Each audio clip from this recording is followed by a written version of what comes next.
as we track that story in Hammanskraal, South Africa has also launched the Water Sector Anti-Corruption Forum aimed at addressing rising graft in the sector.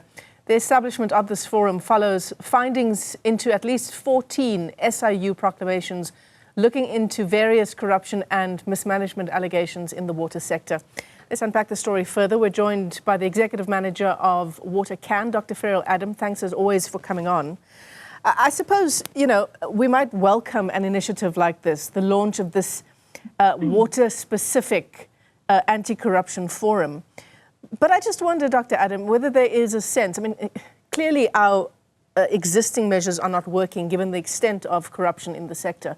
But surely we should be focusing on ensuring there is transparency and accountability in how we manage our water resources at municipal level. Absolutely. Good afternoon to you, Michelle, and your viewers. You are right, but I think that those have to happen in parallel. So you have to have more transparency. You have to start holding local municipalities more accountable. And if we look at the AG's report, we know that our municipalities are not doing very well. But at the same time, we need that body that's going to start arresting people, prosecuting. We need to see people in jail. The fact that some people, the Hammanskraal issue, where the company there didn't even do what they needed to do, are still getting government contracts, for me, is a problem. So I really think that this needs to be done in parallel. I absolutely hear what you have to say. I suppose the most heartbreaking, or one of the most heartbreaking stories about this issue is the fact that we have the resources, right? We have the resources to provide our communities with clean water, but it's the corruption and mismanagement that's remained unchecked for so long that means that hasn't been possible. Absolutely. And I think that it needs to, people need to start going to jail. I think those companies that have gotten away with it, it's just criminal.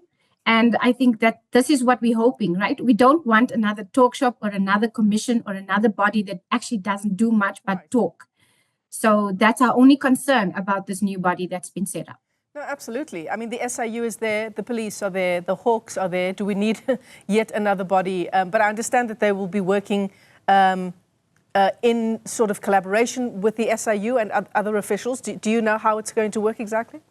So I think this is going to be within the SIU, and I think it follows the other kind of focus SIU investigations that they've had previously. So, like we had in health and all the kind of things around COVID, etc. You had very focused groups, and I think that's what we need.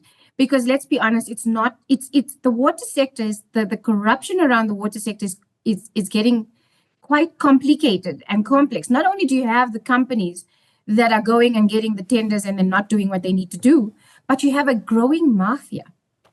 And once you get this mafia that becomes out of control, it's very hard to then stem the tide on that. Yeah, absolutely. Even this visit by the, I believe it's the minister and the Tshwane mayor visiting the two plants, the Rooiwal and Klipdrift water treatment plants in Hammanskraal today. It feels a bit like politicking, doesn't it? Does the Tshwane mayor, we're not questioning anyone's capabilities, but, to do an oversight visit, how does that solve the problem in Hammanskraal? No, it doesn't. And I do think it's a lot of politicking. We're going to get a lot of that around our water in the next 2 years or so until we have local government elections. So that's something we have to see. And also, if mayors are really honest about fighting corruption and dealing with the water challenges, well, then, firstly, move towards ring fencing the money. We know that they've approved this, but nothing's happened around ring fencing. But also, the previous mayor of Tshwane was the person who stopped contracts to water tanks because they needed to be investigated. We need that kind of bravery that will actually be done by mayors. And that's really where the buck could stop at a local government level. Right. We need that leadership, which I don't think we have. Yeah. For those of us who do feel like we've been tracking the story for some time, we have. We've been telling the water story for years and years. Giyani comes to mind, and the many billions of rand that have been squandered there with really very little to show for it. Absolutely. And government keeps saying, oh, no, by next year, everyone's going to have water. It's the same thing with the pit latrines. There are 3,500 schools that still have pit latrines. Last year, they said at the end of March, there will be no more pit latrines. They said, oh no, we had a delay. It's going to be this year, March. And now, so, they keep pushing the can down the line while people's lives are on the line. And I think that that's the issue, is that we were hoping that an anti-corruption group must not only hold government account, but the private sector that's causing the mess that we're in. And we need to start seeing prosecutions. Yeah, absolutely. We've been tracking the story in Hammanskraal, and our reporter tells us about residents telling him that they're using the brown water coming out of the taps, they're putting some jik into the water, and then they're boiling the water on the stove, letting it cool, and then drinking it. I mean, this is what residents are resorting to because they don't have access to clean water. No, it's awful. And I think, even a previous journalist from Newzroom Afrika covered the story in Orlando, where near the Orlando Women's Hostel. Mm-hmm. There's an issue with an overflowing sewage kind of pipeline going on there for 7 years, Michelle. There's a lake. And the issue is Joburg Water is saying, no, it's actually the Department of Housing that needs to do something. And we know that with Department of Housing, we get nowhere. All right. So in terms of what you understand about this new unit, the Water Sector Anti-Corruption Forum, we know what its mandate is now. It's going to be made up of a whole range of not only government officials, but also civil society, members of the private sector, etc. Do we know when we start to see results? That's what we want, right?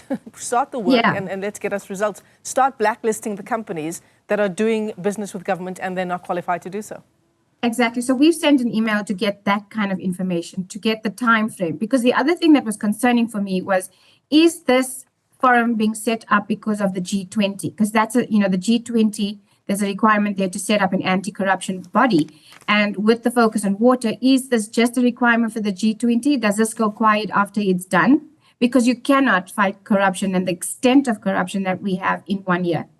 So we need to know, what are the resources going behind it? We don't have any of that. How long will this body exist? And what exactly do they plan to do? What is their kind of deliverables so that we can measure it and as civil society hold them accountable? Well, I can answer that for you, Dr. Adam. Government has said that this is a direct response to international and continental commitments.